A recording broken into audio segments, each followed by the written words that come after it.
une bonne idée alors que vous n'avez pas pris vos dispositions. Parce que l'élevage, ce n'est pas comme la plantation où, si c'est la plantation, même dans le champ de maïs, on vient, on fait seulement, on s'en va, il n'y a pas de souci. C'est la saison pluvieuse, les plants vont évoluer. Ça fait 6 mois en l'air. La saison pluvieuse, les plants sont en train d'évoluer. Mais l'élevage, je vais commencer par l'élevage du porc, avant de parler des poulets, de la volaille. Et le porc, par exemple, avant de faire l'élevage de porc et réussir, primo, vous devez avoir déjà prévu un champ qui va nourrir les porcs. Le champ de manioc. Et dans le même champ de manioc, si vous faites le champ maintenant, vous mettez le maïs dedans, voilà. Vous allez récolter et vous pouvez même encore mettre le sorgho dedans. Les 3 cultures, c'est possible là. Le maïs va évoluer, le sorgho va évoluer, le manioc va évoluer. C'est possible. C'est juste une question d'écartement. Donc quand ça va évoluer de l'autre côté, vous aurez déjà le manioc que vous allez récolter. Le manioc là, vous allez vous servir de ça pour nourrir le porc ou bien les porcs que vous avez lancés dans votre ferme.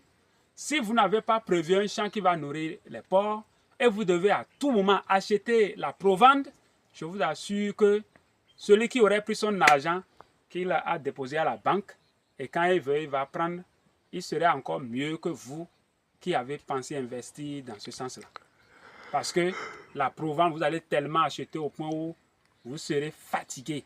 Et si jamais vous n'avez pas les sous pour acheter, continuez pas à nourrir la provende, ou bien vous n'êtes pas disponible pour faire le retrait, ça bloque déjà l'achat, vous serez stressé parce que vos sujets ne vont pas manger là-bas. 2 jours sans manger, c'est déjà un problème là-bas. Vous voyez? Donc, il faut lancer les choses de façon relaxe et il faut savoir lancer également. On ne peut pas tout dire, mais je suis en train de parler des pistes très essentielles. Et par rapport à l'élevage de la volaille, pour lancer la volaille de façon relaxe, lorsque vous voulez produire par exemple des poulets bicyclettes, nos poulets locaux là, vous avez une bananeraie comme ceci, vous voyez, tel que ça s'étend. Vous voyez jusqu'à l'autre côté. Là, c'est la bananeraie. Et l'autre bout aussi, c'est de ce côté. Vous voyez, jusqu'à l'autre bout. Donc, c'est sur environ 1 hectare, ma plantation.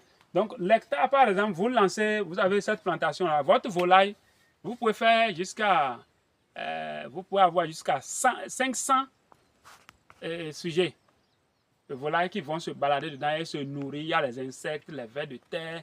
Et comme ça, quand vous trouvez un peu seulement de nourriture là, ou soit vous composez leur provende, ou bien en tout cas vous avez acheté, ou bien si c'est quoi, juste un peu, et c'est par moment. Dans la semaine à peine, si vous leur